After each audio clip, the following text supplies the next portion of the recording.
If you're new to my channel, this is what my back used to look like back in 1994.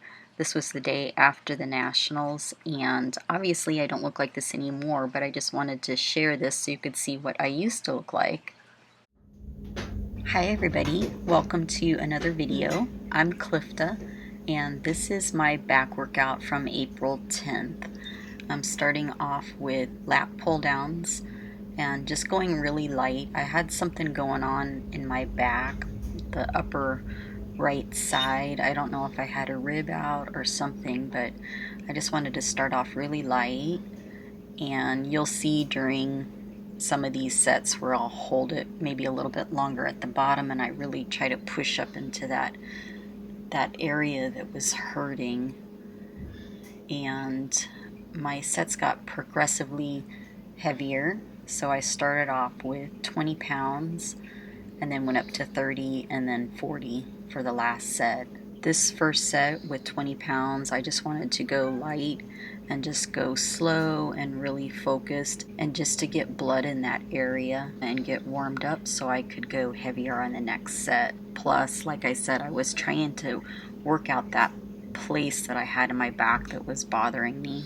And that wasn't the only thing that was bothering me that day. As you can see right here, my little kitty cat Jax came to help me, and he was putting his toenails into me, so I had to get him off my lap. He is becoming quite the little star on my channel when I do my workouts. And that is JJ in the background trying to play with the weight. If you watch your toes. And right here I'm holding the weight down, and I'm putting my focus on that part of my back, and I'm pushing my chest up in the air and trying to really squeeze that part of my back, and that did actually make it feel better. And right here I'm stretching to maybe stretch out that area a little bit. I was just trying to like move things around in my back and stretch, and I wanted to do one more rep after that and hold it, and that did help a little bit. And when I got done with this set, I remembered that I had some tuning forks in here, and I got one of my weighted tuning forks and put that on that spot, and that really helped a lot too. And right here, when I hit the tuning fork on my hand, you can see the vibration. And that vibration, when you place the tip on wherever you want it to go, that vibration goes into your body. So you just hold it and tap it on your hand or your leg. It gets the vibration going, and then you take the tip and put it where you want it. It's kind of hard to do it on yourself, especially the back area. But I was flexible enough to reach around and get right on that spot, and that vibration just went into that spot, and I could feel it releasing and feeling better, and I'm stretching into it right now. I did it a few times after my first set, and it helped to relieve some of that pain and took away the distraction so I could finish my back workout. I know this is supposed to be a back workout video, but I wanted to add this part in there because this is what I actually did, and it really helped me. So I wanted to share that with you guys, and this is also something that I use on my clients at the gym too, and they love it. So on with the back workout. This is set number 2 for the lat pull downs, and I went up 10 pounds on this set, so this is 30 pounds. My back was feeling much better after the tuning fork. It loosened whatever was going on. It loosened it up, and it also made me feel like I could take deeper breaths, and it allowed me to be able to focus on my lats instead of that spot on my back. And like I said, I don't know if it was a rib out. To me, that's what it felt like, was a rib out. I usually get it on the left side when that happens, but this was on the right side. And I don't know if you've ever had a rib out, but it hurts to take deep breaths. It hurts to sneeze or cough. And there were a couple times that I had to sneeze, and it hurts. So anyway, I had forgotten that I had some weighted tuning forks in here in my basket. So after that first set, I was like, let me see if that'll help. Let me see if I can reach that spot And I know it helps my clients a lot, and it's so much better when you can have somebody do it for you. But in this case, I had to do it on my own, and I was flexible enough to reach around there and actually hit the spot, and that vibration just went into that spot and it felt really good. I just wanted to add that in there just to share with you guys, because I think any little thing like that you can do to make your body feel better, I think that's what it's all about. And this is my third and last set of the lat pull downs, and was my heaviest. This was 40 pounds. And by this set, my back felt a lot better. And I ended up having a really good back workout. And keep watching, because towards the end of the video, I have a couple new things that I tried and I really liked them. So those will be coming up a little bit later in this video. I also have a couple resistance band exercises in here, some cable row exercises, along with some bent over rows. This is about a 16 set back workout, so keep watching.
And sorry about this next set. I did not realize that my butt was that close to the camera. But I wanted to show the angle from the back so you could watch how it looks from the back.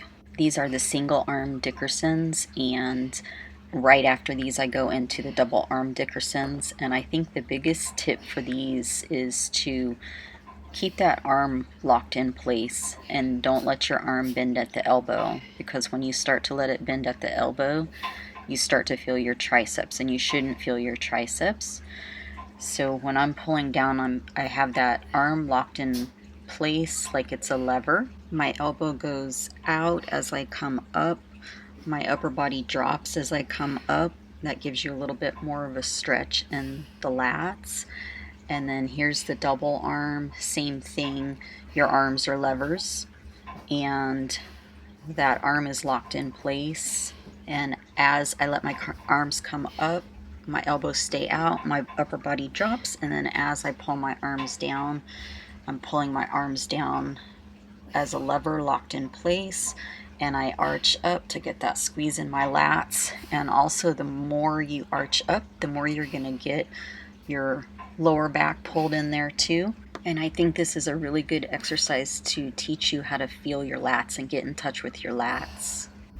Next up are banded rows, and you want to really get yourself centered in your body and get yourself set, because with the band, as you pull back, the tension gets harder and the band is going to want to pull you forward. So the weight on the bottom of your foot shifts. So when you're going forward, it's a little more even. As you pull back, you're going to feel more weight on your toes, so you don't go forward, and you really have to focus on using your core too to keep your body still. So to me, when you're using a band like this, the goal is to try to keep your body still and don't let it sway forward and backwards with the weight of the band, like right there and like that. So see it swaying forward and then back. If you don't have your core tight, your body is going to move. It'll move forward and it'll move backwards. And to me, part of the goal of this exercise is to set yourself and change as the band changes. So it'll get easier as you go forward, it gets harder as you come back. So you really have to use your core to stabilize your body, to hold it as still as you can and keep it in your back. The goal of this and what makes it hard is that you don't want to let your body move with the band. So the band is going to want to pull you forward, and when you're pulling back, it's also going to pull you forward if you don't tighten your core and really pull with your back. You're going to feel your weight shift to your toes, and you're going to kind of drive your toes into the ground, which makes your inner thigh, hamstring, like upper hamstring, inner thigh area flex along with your core. If that doesn't happen, the band's going to really pull you, especially when you're trying to pull it back. So you kind of drop your knees and sit into it just a little bit as you pull the band back. You don't want to let your body weight go forward. So sit into it, pull it back, tighten the core and your back. And to me, the way I would explain this is it's teaching you how to get in touch with the feel of the motion and what you're feeling from the band, because if you sit into it too much, you're going to fall backwards, and if you don't have everything tight, the band is going to pull you forward. So it's basically about just feeling your way through the whole motion of the rep. So the whole motion going forward and the whole motion coming back. You have to feel where your body is to keep your body still. So you don't want to sit into it too much, so it makes you go backwards, and you don't want to go forward. So I guess what I'm saying is you just have to be really mindful of your body and your body weight and what you're feeling throughout the motion, so your body doesn't move. So if you're having a hard time doing them standing, for a lot of people, sitting in a chair is easier because you can put your feet out in front of you to give you some leverage to hold your body still. So this makes it a little bit easier because you can just feel the weight of your bottom into the chair. You have your feet out in front. It stabilizes your body, so it makes it easier, and you can focus on your back better. And this is the second set of the standing rows. So you can see from the back how when I pull back, I'm thinking of pulling from my shoulder down to my elbow back to squeeze the upper part of my back. So you're taking your whole upper arm and pulling it back to roll your shoulders back and retract your shoulder blades so you get that squeeze in your upper back. A lot of times I see people, they just pull their elbows back and their shoulders don't come back and roll back. And that's usually a sign that you're pulling more from your arms and not your back. So you really have to get those shoulders rolled back to retract your shoulder blades so you get that squeeze in your upper back. And this is another way too, if you can't keep your feet straight, you can set one forward and pull one back to give you a little bit more leverage too. That makes it a little easier to balance with this exercise. So this way would be the next step up from the chair, and then the hardest way is to have both feet together and pull back without moving your body. And next up we have bent over barbell rows. I ended up doing 3 sets of these, all with 35 pounds.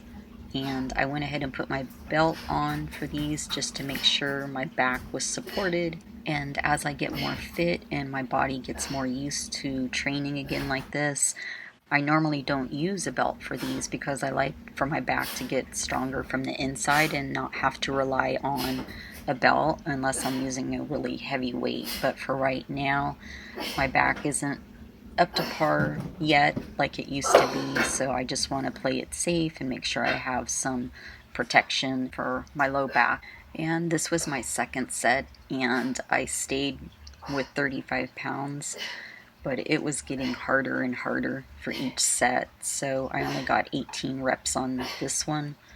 And my third set, I stayed with the 35 pounds too.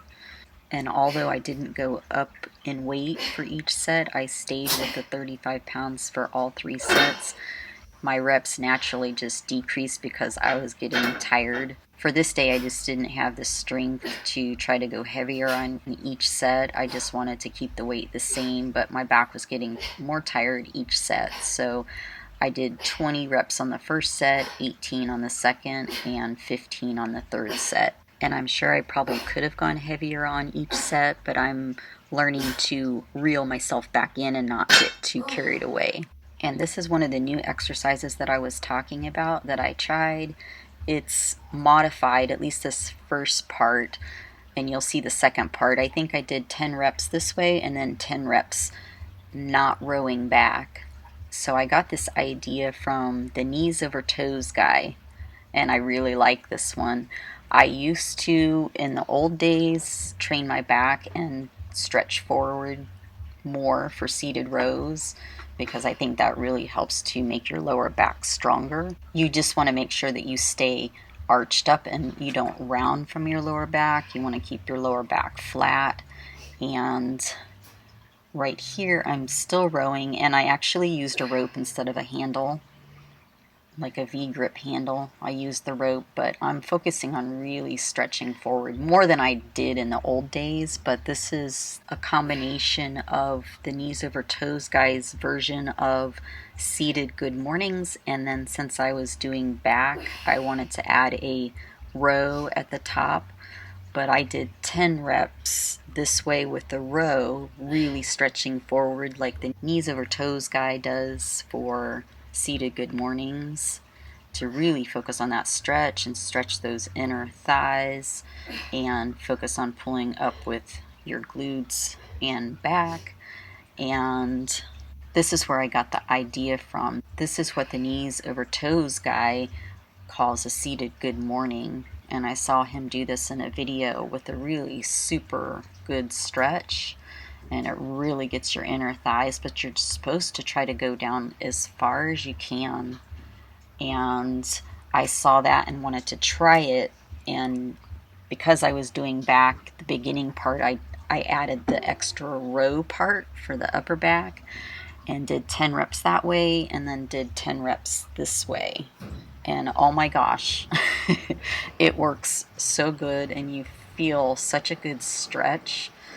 And it's going to be something that I'm going to add into my back workouts. And I kept my belt on for this one too, just because I wanted to make sure my back was protected. And I just feel like this is going to be something that's really going to bring up my back strength again. I used to have a really strong back and a really strong lower back, and that was probably one of my best body parts too, was my back. And I had a Christmas tree in my back, and I think it's because of all the stretching forward and arching that I used to do, although I didn't stretch this far forward doing seated rows, but all the arching type stuff that I do in my movements, I always try to arch up as far as I can, because I think it does really take it down to the lower back and bring in that Christmas tree in the lower back. So this is something that I want to add in with that extra stretch, just so I can become more flexible again too. And this is what the knees over toes guy calls loaded stretching, and I like the idea of that. I just think it'll bring in an extra element to my back workouts and my hip area, glute area, lower back area, and I think it's going to help me to get my strength in my lower back again. Plus, it also adds in that extra element of flexibility, just flexibility in the back, the inner thighs, the glute area. I'm really seeing how important that is as we age. You start to lose your mobility and your flexibility in those areas if you're not active. And with me taking off some time and not working out, I see it in my own body now. I was always fit and always in shape and pretty athletic and pretty flexible. I think the saying is true: if you don't use it, you lose it. And I felt like I was starting to lose my flexibility and my strength and range of motion, but I think especially my strength. I was noticing that my body just felt a lot weaker. I didn't feel like I could do the things that I used to be able to do, and I did lose some core and lower back strength and glute strength. Well, basically just strength all over my body. I just felt weaker, and I didn't like the way that felt. And that's what got me back on this journey of working out and focusing on getting more protein in, because I lost lean mass, I lost strength, and I didn't like the way that that felt. And back to the workout. This was the last exercise that I did. These are seated rows using a rope with a slight lean forward, and I did 2 sets of these, but I lost the second set, so I just have this one set here. This was the last thing I did for my back workout. So I just want to thank you for watching, and if you like this video, please give it a thumbs up. The more thumbs up I get, the more my videos get out there. I'm really trying to build my channel. I appreciate you guys watching. I hope you have a great day, and I'll see you in the next video. I filmed my next video yesterday, and it is some things that I'm going to be adding to my workout program too. So stay tuned. Bye-bye.